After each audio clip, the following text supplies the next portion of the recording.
It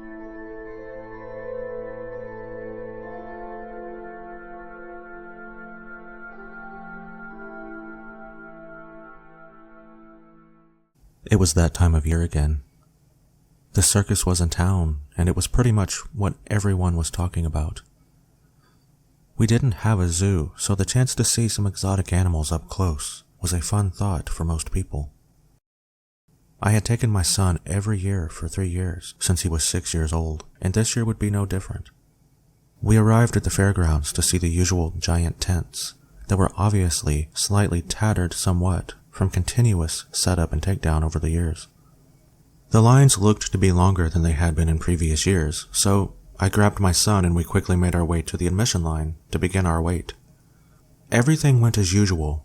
We got our tickets, went inside the big tent, and enjoyed the animal and clown spectacle. After a couple of hours, things began to wrap up, and of course, it was a nightmare trying to exit the tent. Not to mention it was hot as hell that day, and I was getting irritable. Just as we had made it outside, we ran into one of my really good friends from work and her family. I stopped to chat for a moment, and my son whispered to me that he needed to use the restroom. The fairgrounds had set up portable outhouses for patrons to use if they needed to, so I pointed him to the row of around 9 outhouses that were lined up, labeled men. They weren't that far away, and I had a good view of them, so I allowed him to go alone, watching him arrive and go inside. The gossip with my friend continued for around 10 minutes, just about the usual office stuff, when I began to wonder what was taking my son so long. I excused myself from the conversation and made the trek to outhouse number 2, which was the one he entered, and knocked on the door. I called out to him but received no response. I waited a few seconds and tried again. No response. Do you know that feeling when your entire body is pumped full of fear and adrenaline to the point that you're shaking? That's what happened when I didn't get a response from him. At that point, I didn't care if someone else was in there doing their business or not. I yanked the door open. My eyes met a clown with one hand over my child's mouth and his other hand fondling my son.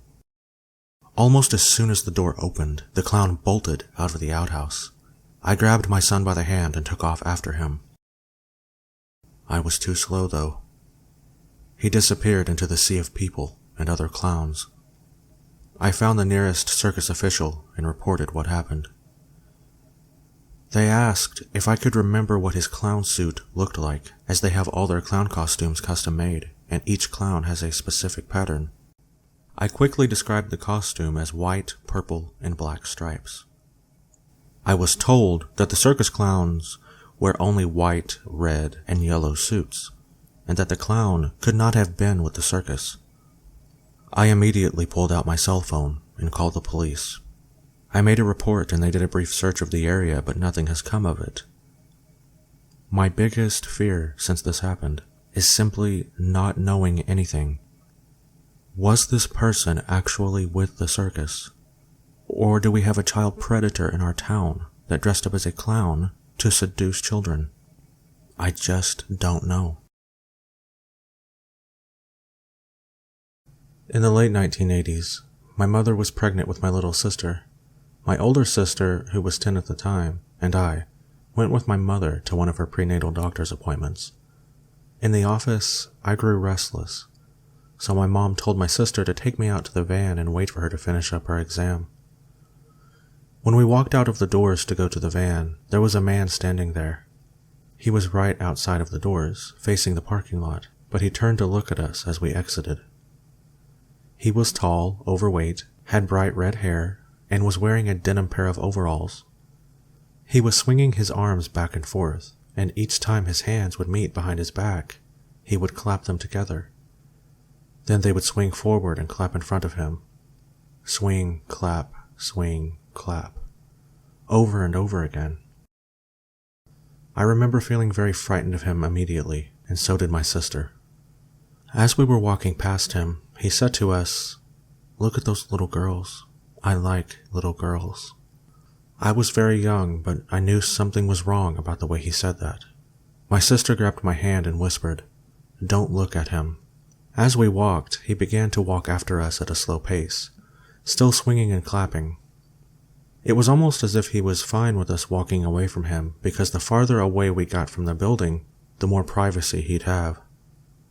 We hurried to our van and got inside. My sister told me to lie down on the floor behind the middle seat, so I did, and she locked all of the doors and laid down beside me. He got to the van right after she laid down.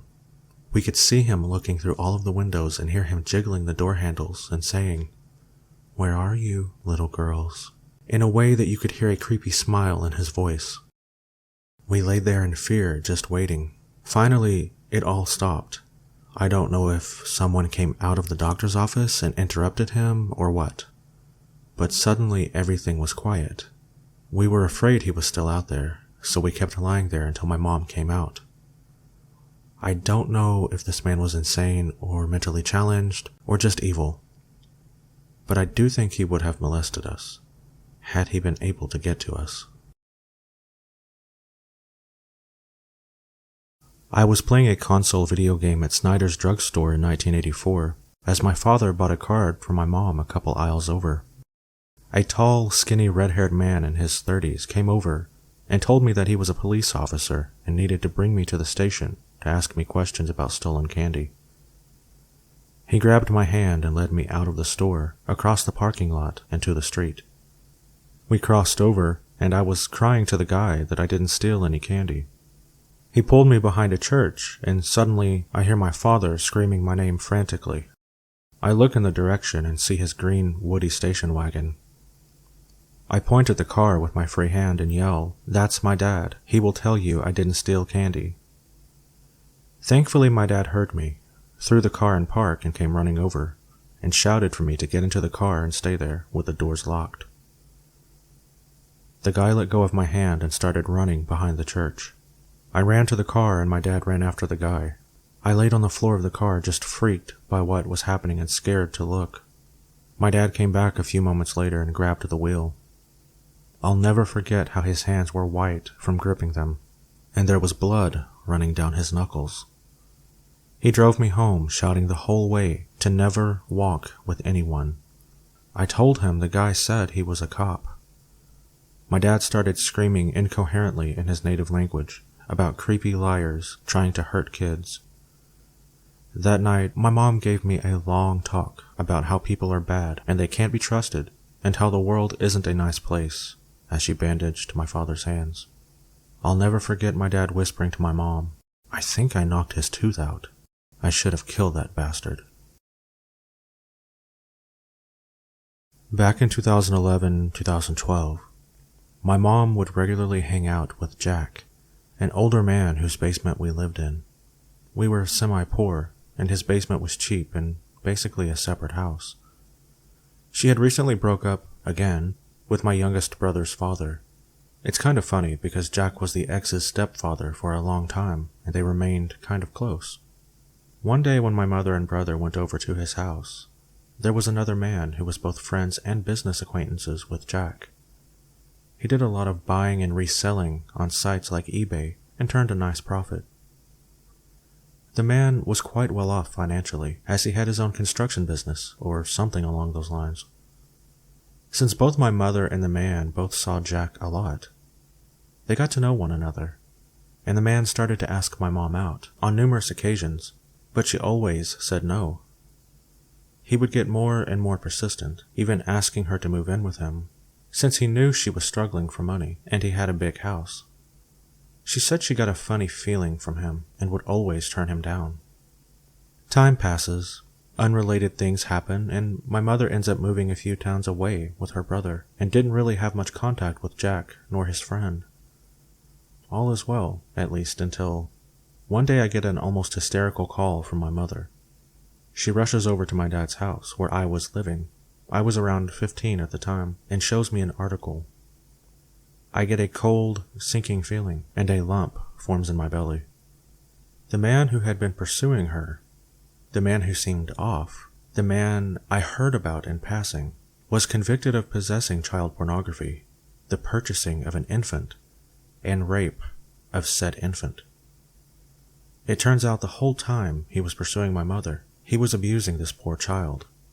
It still sickens me and scares me senseless thinking about the fact this man was around, talked to, and watched my brother, who was 4 at the time. Mom and I both know that it's more than likely that he was using her to get close to my brother. It just goes to show you, always listen to your instincts.